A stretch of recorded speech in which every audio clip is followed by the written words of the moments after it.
Well, this was a really interesting project. We originally conceived of it for Canada 150 as a series of profiles in the newspaper of people who had contributed to the building of Ottawa as the city we know today. So not famous people who lived in Ottawa, but people who are famous because of what they did for Ottawa. So we ran these great stories, very colorful stories, once a week from January to September.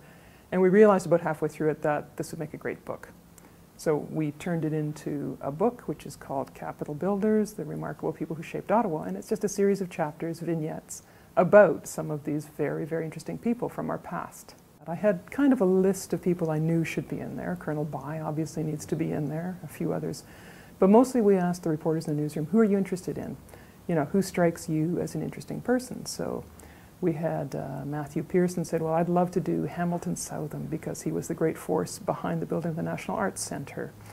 Obviously, someone said, I'd love to do John LeBreton. You know, LeBreton Flats is named after him. People should know something about him. So we kind of let reporters choose, and that had its upsides and its downsides.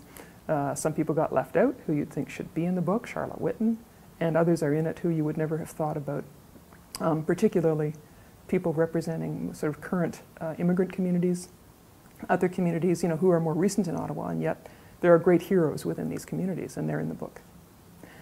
John LeBreton and Lord Dalhousie, great story, because this is a story of intrigue and land speculation, and it explains why the Rideau Canal is where it is today. So John LeBreton was a captain, and Lord Dalhousie was the governor, and Dalhousie was looking at buying up the land that is along what is now Preston Street to build the canal. That would have been a very direct line from there to the Dow's Lake area.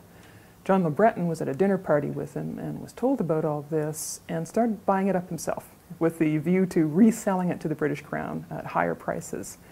Dalhousie was angry when he found out about this, thought it was a betrayal. One thing led to another, and the Rideau Canal instead got built, instead of on the west side of what is now Parliament Hill, on the east side where it is today. It's a much longer, more tortuous route, but he wasn't going to let LeBreton take advantage of him. Anyway, all of this and more is actually in our book. We do sell the book at the Citizen, and it's in Indigo and other major bookstores.